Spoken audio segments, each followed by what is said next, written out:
साथियों नमस्कार, मैं हूं राकेश और आप देख रहे हैं मीडिया यूपी 61। इस समय देखा जाए तो समाज सेवियों का बैनर बहुत तेजी से लग रहा है, लेकिन समाज के लोग जो हैं समाज सेवियों को नहीं पहचान पा रहे हैं। आज हम एक समाज सेवी के घर हैं, आप देख सकते हैं यही उनका घर है और हमारे बीच में भी है। इनसे हम जानकारी लेने का प्रयास करेंगे कि समाज सेवा किस तरह से कर रहे हैं और कब से कर रहे हैं। आइए इनसे जानते हैं। स्वागत है सर, अपना परिचय बता दीजिए। मेरा नाम निजामुद्दीन सिद्दीकी है और मैं जखनिया प्रथम से वार्ड क्रमांक 22 से जिला पंचायत लड़ने की तैयारी कर रहा हूं। अब देखिए, अब सामान्य सीट रही तो हम लड़ पाएंगे, नहीं रही तो फिर अच्छा, तो लड़ने या ना लड़ने की बात है, लेकिन एक समाज में आप देख रहे हैं कि इस क्षेत्र में आप एक मसीहा के रूप में उभर रहे हैं, क्या कहना चाहेंगे? देखिए, हमारा काम है जनता की सेवा करना, जनता के बीच जाना, जनता को सुख दुख में खड़े रहना। और बाकी लोग क्या कर रहे हैं, लोग क्या कर रहे हैं, उससे कोई मायने नहीं रखता है। हमारे लिए वो कोई मायने नहीं रखते। जो हम जिस चीज के लिए सच्चे में जो जायज मदद है, जो जायज लोगों की तमन्ना, जायज मदद है, जो सार्वजनिक काम है, जिससे 4 लोगों का फायदा हो, वो करने में हमें बहुत आनंद आता है। अब वो करना भी चाहिए। और लोगों को, जो मैं सभी से अपील करूंगा, जितने युवाओं से अपील करूंगा कि लोगों के सुख दुख में खड़े हों और लोगों को जायज मदद करने की प्रयास करें। हमेशा उन लोगों की मदद की जाए। हमारे ग्रामीण क्षेत्रों में बहुत से लोग हैं, कमजोर वर्ग के लोग हैं, और उन बहुत सारी छोटी छोटी तकलीफें हैं उनको। ऐसा नहीं कि किसी बच्चे की स्कूल है, शादी विवाह है, मरनी करनी है, ऐसे बहुत से एक दो कार्यक्रमों में, जैसे कि खेल कूद के कार्यक्रमों में एक कम भाग लें, मगर उनकी जरूरतों पर ज़्यादा ध्यान दें। उनके शिक्षा के प्रति लोगों को जागरूक करें। बच्चों को अगर स्कूल जाने की, अगर उनके पास फीस नहीं है, ट्यूशन नहीं पढ़ सकते, कापी किताब नहीं है, ऐसे लोगों की मैं मदद करना चाहूँगा। और लोगों से अपील करूँगा कि ऐसे लोगों की मदद करें, ना कि त्योहारों में जाके पैसे को बर्बाद करें और ये करें, उससे कोई मतलब होगा नहीं। मगर एक बच्चा अगर शिक्षित हो गया और समाज में वो पढ़ लिख के कुछ एक ऑफिसर बन गया, कि बहुत से समाज के लिए अच्छा कार्य करेगा और समाज का नाम आगे करेगा, अपने समाज का नाम आगे करेगा। सर, आपकी सोच तो बहुत आगे है, लेकिन देखा जाए तो बहुत समाज सेवी हैं तो पोस्टर लगा करके जमीनी हकीकत पे नहीं जाते, जमीन पे नहीं जाते हैं, बस पोस्टर पे वायरल होते रहते हैं। देखिए, ये सबकी अपनी एक विचारधारा है। कोई बैनर के तले चुनाव लड़ता है और कोई जमीनी स्तर पे चुनाव लड़ता है। तो सबकी अपनी एक समस्या है। मैं किसी को गलत या किसी को सही नहीं कहना चाहूंगा। सबकी अपनी अपनी विचारधारा है, सबकी अपनी अपनी एक सोच है। वो अपनी सोच से चल रहे हैं, मैं अपनी सोच से चल रहा हूँ। मुझे किसी का नाम नहीं लेना कि फलाने क्या कर रहा है और फलाने क्या कर रहे हैं, मुझे उससे कोई फर्क नहीं पड़ता है वो क्या कर रहे हैं। मुझे अपने ऊपर, मैं किसी के ऊपर एक उंगली उठाऊंगा, 4 उंगली मेरे ऊपर उठेगी, तो मैं मेरा देखूं, वो क्या कर रहे हैं मुझे उससे कोई फर्क नहीं पड़ता और मुझे उनके ऊपर देखना भी नहीं। ये एक विचारधारा की लड़ाई है। मगर कुछ प्रत्याशियों ने इसको मान सम्मान की लड़ाई बना के और कटाक्ष बोलना, लोगों का नाम खराब करना, लोगों पे हमला करा देना, लोगों को मान सम्मान के साथ खेलना, ये लोगों की आदत हो चुकी है। वायरल होने के लिए बहुत हथकंडे अपनाते हैं। लोग वायरल होने के लिए बहुत सारे हथकंडे अपनाते हैं। कोई लोग ऐसे ही खड़े हैं कि सब लड़ रहे हैं तो हम भी लड़ेंगे। कोई भीड़ का हिस्सा बनने के लिए कुछ लोग खड़े हैं। लेकिन नेताजी, आपके बारे में हमने आपके क्षेत्र में सुना है कि आप बहुत दिनों से चल रहे हैं और समाज की सेवा कर रहे हैं, लगातार आप लगे रहते हैं। कल का हमने देखा था आपका वीडियो, आपने अपने माताजी के श्रद्धांजलि पे 501 कंबल बांटे हैं। तो कहीं ना कहीं वो जनता का प्यार है और वो जनता आपको अवसर दिया है चुनाव लड़ने के लिए।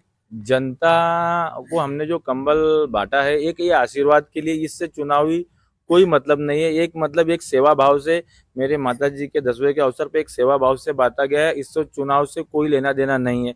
और ये मैं प्रयत्न करूंगा कि ये हर साल ये कार्यक्रम चलता रहे। मैं कोशिश करूंगा कि ये आगे और बड़ा हो कार्यक्रम और हर साल ये चलता रहे। इससे पहले भी आपने कंबल? इससे पहले भी अगले साल, मगर अगले साल हमने जो बांटा था वो 200 कंबल था। वो हमारे ही गांव में एक सीमित होकर रह गया था कि हमारे गांव में। मगर इस बार हमने 16-17 ग्राम सभाओं में हमने बांटा है। किसी ग्राम सभा में 25, किसी ग्राम में 20, जैसे इसे करते, जैसे लोग आते गए और वैसा लेके जाते गए।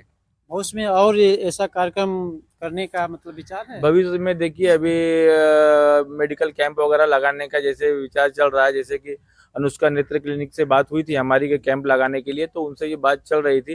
तो देखिए, अभी जरा थोड़ा सा अगर हो जाता है, उनको अगर टाइम मिलता है तो मुझे समय देंगे, तो उनसे कैंप लगाने का, नेत्र चिकित्सा का, चश्मा बांटने का हम लोग काम करेंगे। अच्छा नेताजी, ये सब आपने कब से करना शुरू किया? ये सब सीख आपको कहाँ से मिली? एक्चुअली हम लोग बॉम्बे में हमारा बिजनेस है और हम लोग वहाँ पे हमेशा मतलब ये चीज़ें करते रहते हैं, मतलब वहाँ पे हमेशा मतलब डोनेशन है वगैरह ये सब चीज़ें हम तो वहाँ हम अक्सर करते थे। मगर जब मैं बम्बई छोड़ के लॉकडाउन में यहाँ जब 8-10 महीना रहा मैं, तो मुझे जब मैं गांव में आया तो मुझे गांव में बहुत कम लोग जानते थे, अपने मोहल्ले के तो बाहर कोई जानता नहीं था।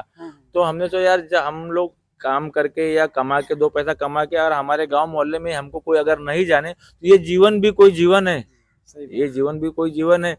तो फिर हमने एक सोचा गया कि चलो एक मतलब एक इलेक्शन लड़के और एक लोगों की सेवा करके और जितने भी हमारे क्षेत्र से जिला पंचायत लड़े, जिन्होंने इससे पहले भी वो हमारे जो प्रतिमा सिंह जी थी वो चुनाव लड़ी, फिर उनके बाद उन्होंने जीते हुए प्रत्याशी ने चुनाव नहीं लड़ा। फिर अभी हमारे श्यामलाल भाई जो थे उन्होंने भी चुनाव लड़ा, मगर किसी ने दोबारा मतलब यहाँ पे मतलब वापस बैक नहीं हुए वो लोग। तो कहीं ना कहीं कुछ मजबूरियां होंगी, किसी के कुछ कारण व्यर्थ होगा या सीट को लेके या कोई चीज होगी, वो उनकी मजबूरियां हैं। मैं उनको गलत नहीं कहना चाहूंगा, क्योंकि जब तक कोई नदी में कूदता नहीं है तो वो तैरना नहीं जानता है। जब वो कूदेगा तब उसको गहराई का अंदाजा लगेगा और तैरना जानेगा। तो मैं अभी पहली बार कभी मैं राजकारण में नहीं रहा हूँ, राजनीतिक मेरा कोई मतलब स्वभाव नहीं रहा है, ना मैंने कभी राजनीति की है। समाज सेवा तो हमने बहुत की है मगर राजनीति कभी नहीं की। अब हमारी ये शुरुआत है और देखा जाए कि मतलब मैं कितनी सेवा कर सकता हूँ और कितने लोगों की मदद कर सकता हूँ इस राजनीति में आने के बाद। कठिनाइयां तो होती होंगी नेताजी, समाज सेवा में बहुत कठिनाइयां भी होती है। देखिए कठिनाइयां तो आती है, कठिनाइयों से लड़ना ही हमारा काम है और उसको परखना, मतलब यहाँ के जनता को परखना सबसे बड़ी चीज है कि क्या होता है। कुछ लोग अपने पर्सनल लाभ के लिए जनता को गुमराह करते हैं। कुछ लोग ऐसे होते हैं कि जो अपने पर्सनल लाभ, उनको अगर पर्सनल लाभ नहीं मिला तो 4 लोगों को गुमराह करते हैं। ये नहीं सोचते कि हमको पर्सनल लाभ नहीं, हमको 10 लोगों को लाभ दिलाना है। अगर वो 10 लाख लोगों के बारे में सोचेंगे तो शायद समाज बहुत आगे चला जाए। मगर कुछ लोग मतलब ऐसे होते हैं कि जो पर्सनल लाभ को देखते हैं, सामाजिक कार्यों को नहीं देखते हैं, और ऐसे लोग से ही बचना है। अभी आपके बगल में एक झोपड़ी में आग लगी हुई थी, उस पे क्या करना चाहिए? देखिए वो झोपड़ी में आग लगी थी, तत्काल समय में हम लोग पहुंचे वहां पे और आग बुझाने का कार्यक्रम मतलब सभी लोगों ने मतलब गांव के लड़कों ने बहुत मेहनत की, उस मोहल्ले के लड़कों ने पूरी जी जान लगा के मेहनत की और उन लोगों ने आग पे काबू पाया। और नेकपाल साहब भी आए थे, उन्होंने भी अपना सर्वे वगैरह किया और कर गया। हम लोग ने भी जो छोटी मोटी हम लोग से जो मदद हो सकती है वो हमने उनको करने की कोशिश की है और वो करते रहेंगे। ऐसे बहुत सारे अवसर पे किया जाएगा और करते रहेंगे। लास्ट में अपने क्षेत्र के लोगों को क्या कहना चाहेंगे? देखिए क्षेत्र के लोगों को यही कहेंगे कि चुनाव तो बहुत से आते जाते रहेंगे मगर लोगों से व्यवहार न खराब करें। और युवाओं को एक संदेश देना चाहूंगा कि या मेरा झंडा हो या किसी का झंडा हो, वो झंडा लेके न घूमे। ये किसी भी पार्टी का झंडा लेके या अपने काम धंधा और अपने पढ़ाई पे पहले ध्यान रखें और राजनीति बाद में करें। पहले पढ़ाई, नहीं तो इसी झंडा ढोने में और नारे लगाने में उनको FIR हो जाती है, झगड़े हो जाते हैं और उनकी मतलब लाइफ खराब हो जाती है और उनको नौकरी मिलने में बहुत कष्ट होता है। तो शांतिपूर्वक चुनाव जब आए तो शांतिपूर्वक चला जाए, शांतिपूर्वक किसी से झगड़ा ना हो, ये सब चीजों का ध्यान रखा जाए। किसी से भी क्या है, चुनाव एक दिन का है, चुनाव एक दिन का होता है और हम 5 साल में 1900 कुछ दिन होते हैं और हम लोग 1900 दिन तो खाते हैं अपना, मगर 5 दिन इनके उनके चक्कर में रह के अपना नाम खराब कर लेते हैं। कोई उसका मकसद नहीं होता है और इसी सब चीजों को लेके फिर प्रगति जो होती है अलग अलग हो जाती है और विचारधारा सबकी बदल जाती है और काम नहीं हो पाता। जो काम होना है वो काम नहीं हो पाता है।